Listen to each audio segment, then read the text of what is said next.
우리는 2025년을 맞이하며 올해에는 신앙적으로 더욱더 성숙해지기 위해서 성장하는 신앙, 성숙한 신앙생활이라는 주제로 5주간의 설교 시리즈를 하고 있습니다. 그래서 지난주에는 그 첫 번째 시간으로 하나님께 돌아가십시오 라는 제목으로 말씀을 나누었습니다.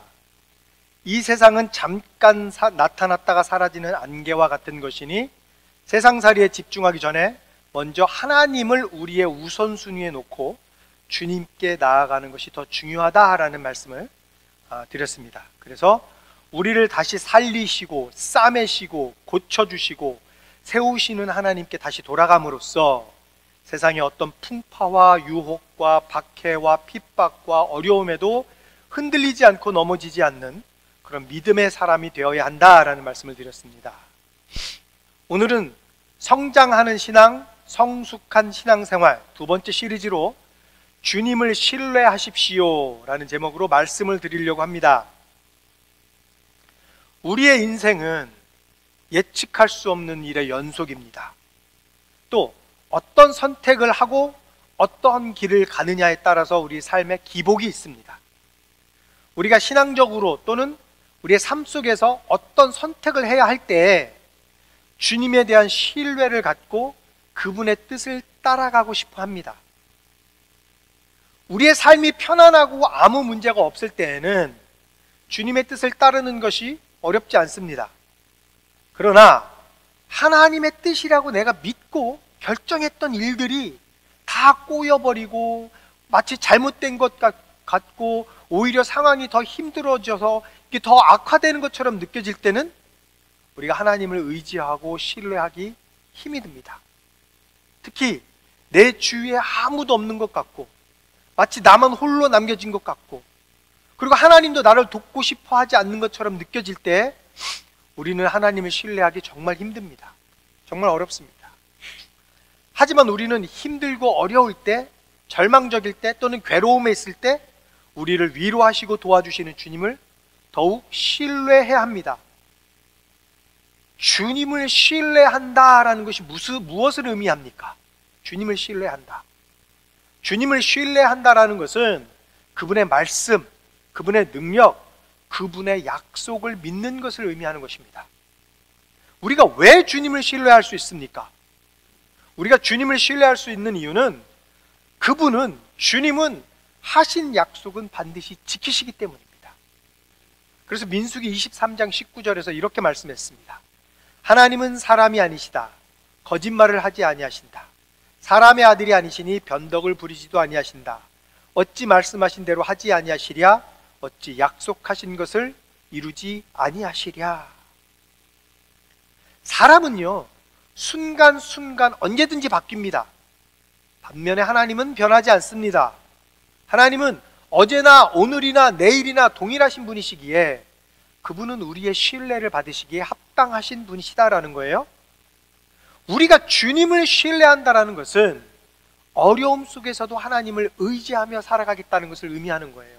왜냐하면 왜 우리가 그래서 주님을 신뢰할 수 있냐면 이사야 41장 9절부터 10절에서 이렇게 하나님이 말씀하셨기 때문입니다. 내가 땅 끝에서부터 너를 데리고 왔으며 세상의 가장 먼 곳으로부터 너를 불러냈다. 그리고 내가 너에게 말하였다. 너는 나의 종이니 내가 너를 선택하였고 버리지 않았다고 하였다.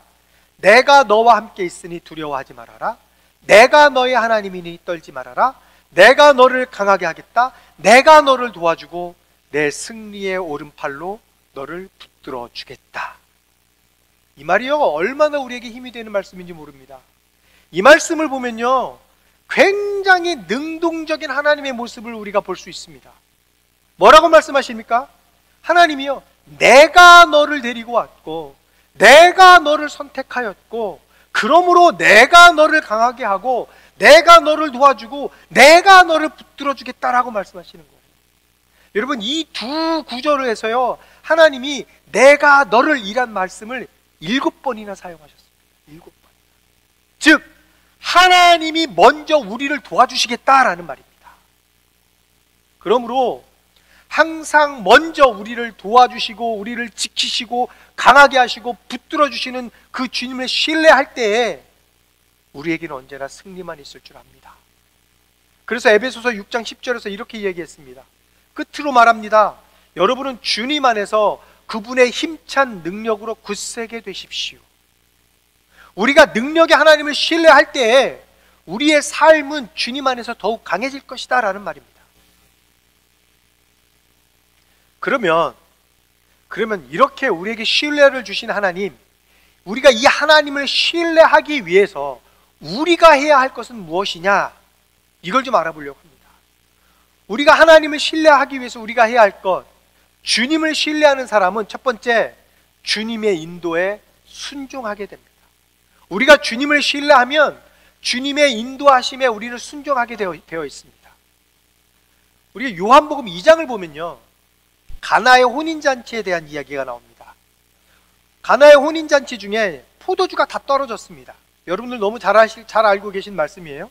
그러자 예수님의 어머니 마리아가 종들을 불러서 그들에게 예수님이 뭐라고 말씀하시든지 순종하라 라고 지시하는 장면이 나오잖아요. 요한복음 2장 5절에서 이렇게 말했습니다. 그 어머니가 일꾼들에게 이르기를 무엇이든지 그가 시키는 대로 하세요 하였다. 무엇이든지 그가 시키는 대로 하세요 라고 말한 마리아를 보면서 우리는 예수님을 향한 그녀의 신뢰를 볼 수 있습니다. 그리고 마리아는 정말로 모든 것을 예수님께 다 맡겼습니다. 이게 예수 믿는 자들에게 요구되는 하나님에 대한 신뢰와 순종이다라는 거예요. 주님을 신뢰하는 사람은, 내가 주님을 신뢰한다면 무엇이든지 주님이 시키는 대로 우리는 할 수 있습니다. 그래서 어떻게 했습니까? 종들이 예수님의 말씀에 순종해서 항아리에 물을 가득 채웠습니다. 그리고 그것을 떠다가 그 잔치에 온 사람들에게 주었잖아요. 그랬더니 잔치에 모인 모든 사람들이 이전보다 더 좋은 포도주를 맛보게 되었다, 이렇게 우리가 그 이야기를 우리가 알고 있잖아요. 근데 여러분 잘 보셔야 됩니다. 2장 5절 말씀에 마리아가 그렇게 예수님의 말을 잘 따라서 하라라고 얘기했잖아요.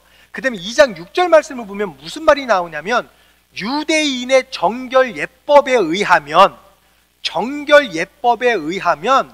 입구에다가 돌 항아리를 만들어 놔야 되는 것이 예법이다라고 나와 있어요. 그러니까 예수님이요, 종들에게 그 항아리에다 물을 가득 채우십시오라고 했던 그 항아리는 식수로 사용하는 물이 아닌 거예요. 무슨 말이냐면 정결 예법이라고 그랬잖아요. 잔치에 참여하는 사람들이 손과 발을 닦기 위해서 만들어 놓은 물인 거예요. 그 물은 마시는 물이 아니고. 그래서 그들이 물을 이렇게 뿌려주면 손과 발을 닦고 그 다음에 잔치에 참여할 수 있거든요. 그 물로 사용되는 항아리에다가 물을 부르고 그 물을 떠다 주라는 겁니다. 상식적으로 손, 발 닦는 물, 이거를 떠다 주라는 것이, 잔치에 온 사람들에게 떠다 주라는 것이 그 종들에게는 그게 상식적으로 납득이 되는 말이냐는 겁니다. 그러나 종들은 그것을 했다는 것이고 마리아는 그것을 지시했다라는 거예요. 이게 순종이라는 거죠. 주님이 하시면 나는 주님의 말씀에는, 주님의 약속에는 나는 전적으로 신뢰합니다 하는 그 신뢰의 바탕으로 한 순종. 그랬더니 어떻게 됐습니까? 그 물이 포도주로 바뀐 거잖아요.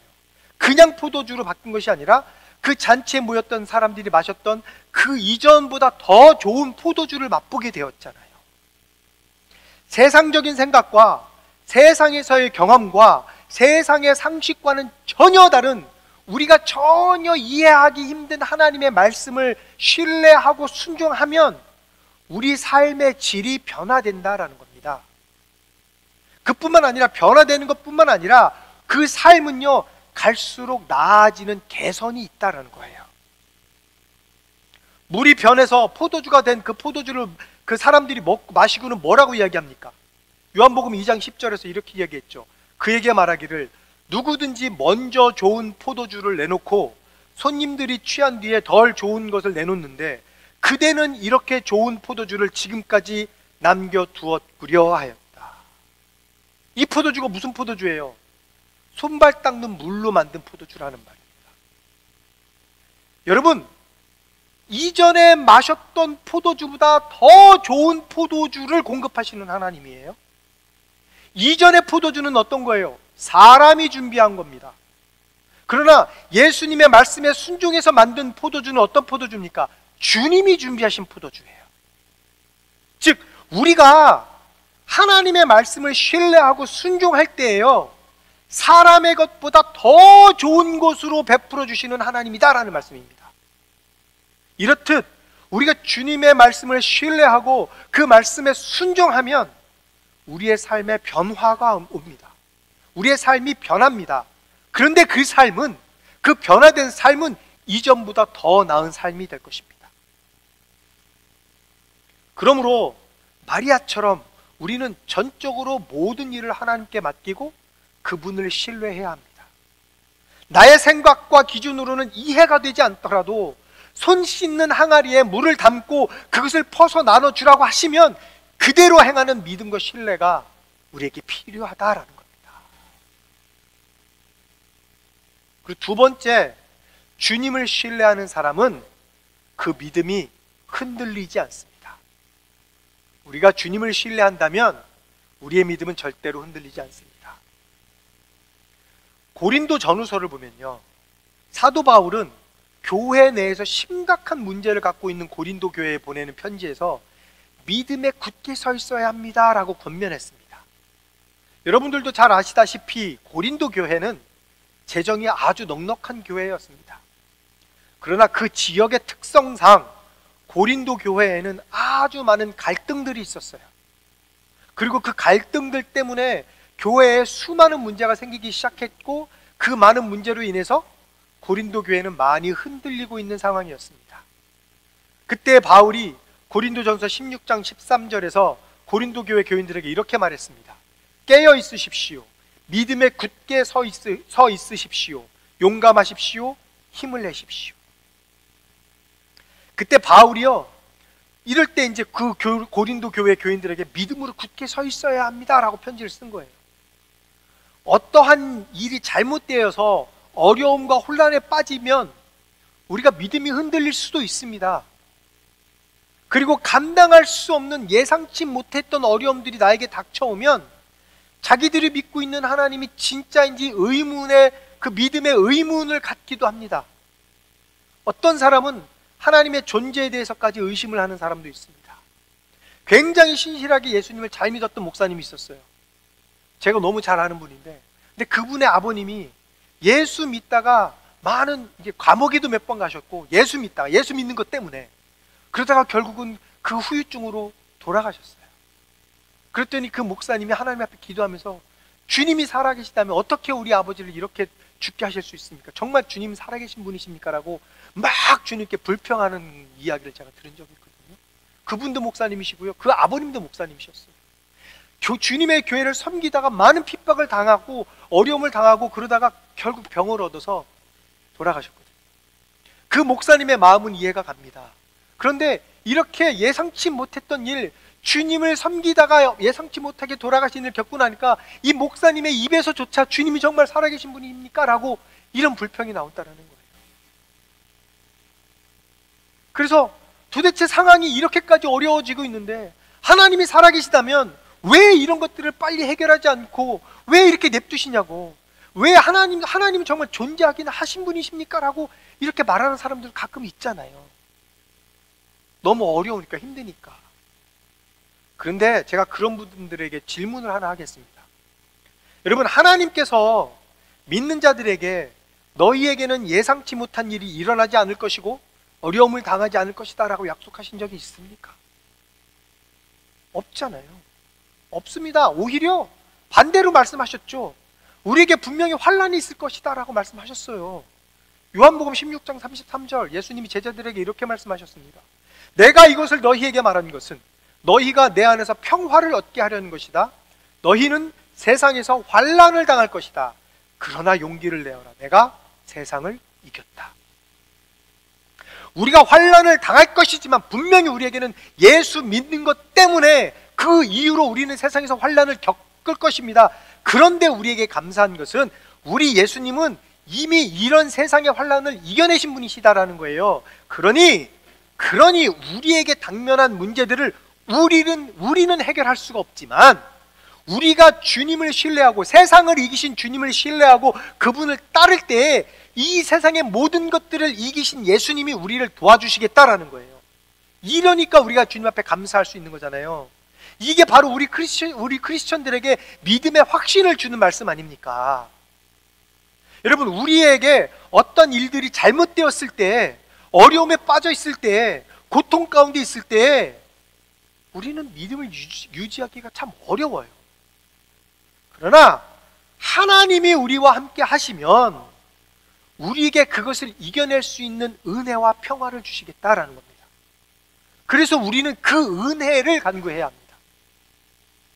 해결해 주십시오가 아니라 그 가운데서도 내가 평안을 놓치지 않을 수 있도록 주님 저에게 은혜를 베풀어 주십시오. 그것을 간구해야 합니다. 그리고 우리의 믿음과 하나님에 대한 신뢰가 흔들리지 말아야 합니다. 우리가 그래서 예배 처음에 그 찬양했잖아요. 주님에 대한 신뢰가 사그러져 갈 때 주님의 장막이 이곳에 덮입니다 라고 우리가 그 찬양했잖아요. 마가복음 4장에 보면요, 예수님이 바닷가 그 배 위에서 말씀을 전하시고 건너편으로 건너가시려고 배 위에 오르셔서 주무시는데 갑자기 풍랑이 일어나는 장면이 나옵니다. 여러분들도 아시잖아요. 제자들과 함께 배 위에 오르셨는데 풍랑이 굉장히 크게 일어났잖아요. 마가복음 4장 35절에서 38절에서 이런 장면이 나오죠. 그날 저녁이 되었을 때 예수께서 제자들에게 말씀하셨다. 바다 저쪽으로 건너가자.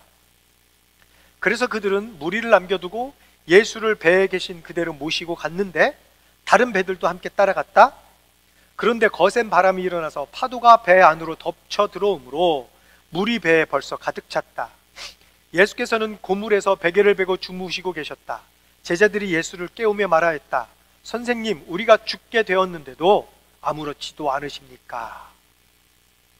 제자들이요, 예수님을 깨우면서 원망이 섞인 말을 합니다. 그러자 예수님이 일어나셔서 바다를 잠잠하게 하셨습니다. 그리고는 제자들을 꾸짖으셨습니다. 마가복음 4장 39절에서 40절 예수님이 이렇게 말씀하셨습니다. 예수께서 일어나 바람을 꾸짖으시고 바다더러 고요하고 잠잠하여라 하고 말씀하시니 바람이 그치고 아주 고요해졌다. 예수께서 그들에게 말씀하셨다. 왜들 무서워하느냐? 아직도 믿음이 없느냐? 자, 여러분 잘 보세요. 예수님이 그런 데 있잖아요. 제자들이요, 예수님께 살려주십시오라고 한 것이 잘못입니까? 이게 잘못한 거예요? 잘한 거죠. 예수님한테 예수님 저 좀 살려주십시오라고 얘기한 건 잘한 거잖아요. 자기 힘으로 하려고 한 게 아니었잖아요. 그런데 그리고 또 분명히 예수님은 뭐라고 얘기하세요? 제자들에게 너희가 무엇이든지 내 이름으로 구하면 다 이루어주겠다라고 약속도 하셨잖아요. 그런데 왜 예수님이 제자들을 꾸짖으셨냐라는 거예요. 왜 그러냐면요, 그들은 예수님과 함께 있으면 안전하다라는 것을 믿지 못했기 때문에 그래요. 그들의 요청은 예수님과 함께 있으니 내가 안전할 것입니다 라는 믿음 속에서 예수님, 주님께서는 이 풍랑을 잠재우실 줄 제가 믿습니다. 그러니 잠재워 주십시오 라고 그렇게 요청한 게 아니고요, 내가 죽을 것 같은 두려움 속에서 예수님 뭐라도 좀 해보세요 라고 나오는 그런 원망과 불평 속에서 나온 요청이었다라는 거예요. 그러니까 예수님에 대한 신뢰가 없이 그저 그냥 옆에 계시니까 좀 뭐라도 좀 하세요라는 그 요청이었다라는 거죠. 우리는 예수님과 함께 있다고 하면서 과연 예수님을 얼마만큼 신뢰하고 있느냐라는 의문이 생긴다라는 거예요. 예수님이 지금 우리들에게 그거 얘기하는 거예요.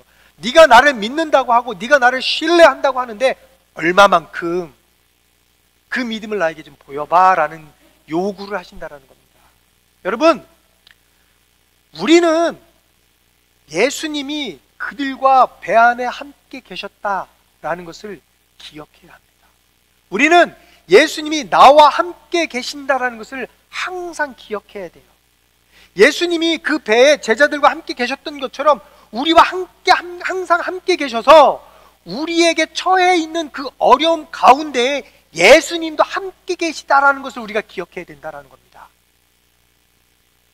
우리가 이 사실을 잊어버리면요, 당황하고 두려워지기 시작하는 거예요.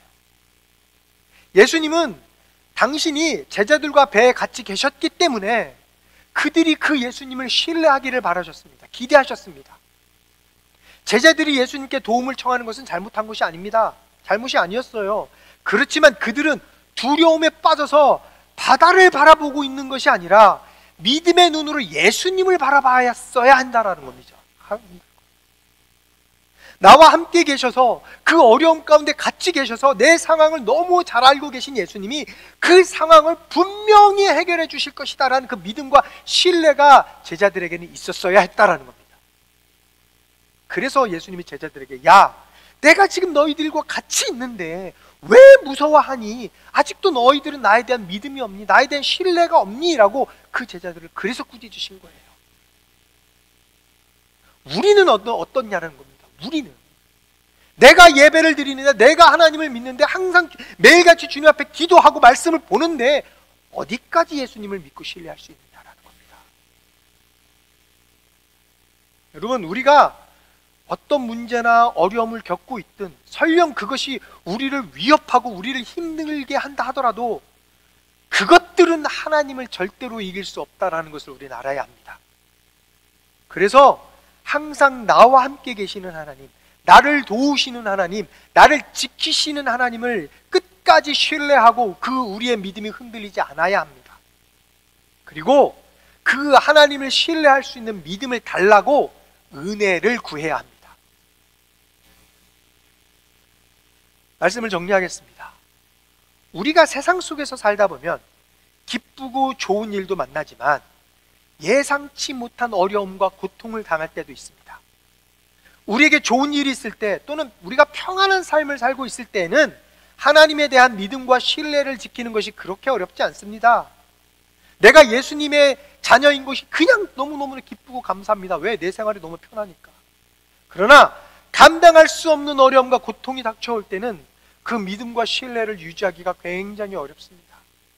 그러나 우리 주님께서는 그때, 바로 그때, 어렵고 힘들 때, 걱정이 있을 때 모든 것을 주님께 맡기라고 말씀하셨습니다.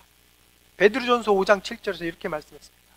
여러분의 걱정을 모두 하나님께 맡기십시오. 하나님께서는 여러분을 돌보고 계십니다. 마치 하나님이 나와 계시지 않은 것처럼 느껴질 때에도 여전히 우리를 돌보고 계시고 우리와 함께 계실 것입니다. 그리고 그분은 우리의 눈물과 어려움을 기억하고 계십니다. 시편 56편 8절에서 이렇게 얘기했습니다. 나의 방황을 주님께서 헤아리시고 내가 흘린 눈물을 주님의 가죽 부대에 담아 두십시오. 이 사정이 주님의 책에 기록되어 있지 않습니까? 하나님은 저와 여러분을 사랑하시기 때문에 우리의 모든 사정과 상황을 알고 계십니다. 기억하고 계십니다. 그 하나님을 신뢰하시기 바랍니다. 그래서 우리의 모든 상황을 아시고 우리의 모든 눈물과 어려움을 아시고 기억하시는 하나님께 나의 모든 사정을 맡김으로써 우리를 돌보시는 하나님을 신뢰하며 살아가시는 여러분이 되시기를 예수님의 이름으로 축복합니다.